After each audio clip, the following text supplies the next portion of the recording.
Hi, my name is Cassidy. I'm currently working on my multi-subject teaching credential and master's here at Alliant. My ultimate goal is to be an elementary education teacher in the general ed classroom. For my clinical practice, I will be working in an elementary school, third grade classroom. It is going to be in person. The school district is my local school district. It is Riverside Unified School District. It's the same school district I was able to do observation hours in, which has been great. So with assessments, the question is, how will you use assessment and evaluation data to differentiate your instruction? So one thing I would do is I would utilize different types of assessments to collect my data. So one thing I might do is do a formative collection with an exit ticket, and after every math lesson have students just do an exit ticket that demonstrates what they learned from today's lesson, not graded, purely just for reflection purposes only. And I would look at the exit ticket, kind of gauge, was there a misconception in the lesson? Was it multiple students that were missing it, where I need to step back and think, okay, I need to reteach this in a different way because the way I initially approached it didn't work. Or is it a few students? So what can I do to help those students get on track with everyone else? Those are different things I would do.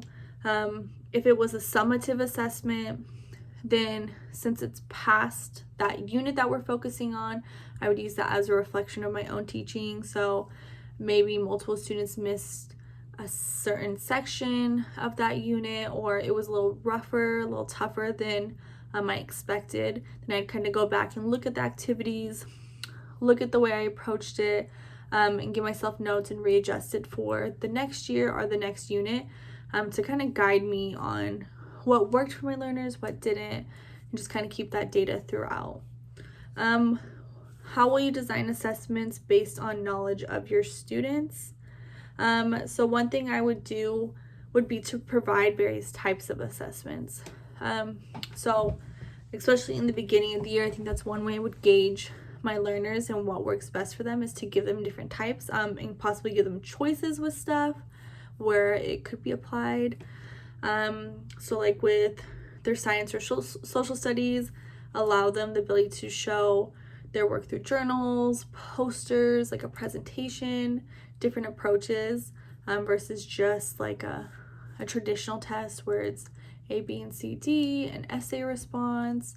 I think just incorporating different things, especially targeted towards the types of learners in my classroom, is going to really allow them to demonstrate what they did learn in the way that's best targeted towards them. I would also design them working from objectives, and focusing my assessments on those objectives, because those objectives are how I'm going to structure my lesson plans. So they should go hand in hand. So that's one thing I would do too. If I'm addressing those objectives in my lessons, my assessments should also be doing the same thing. And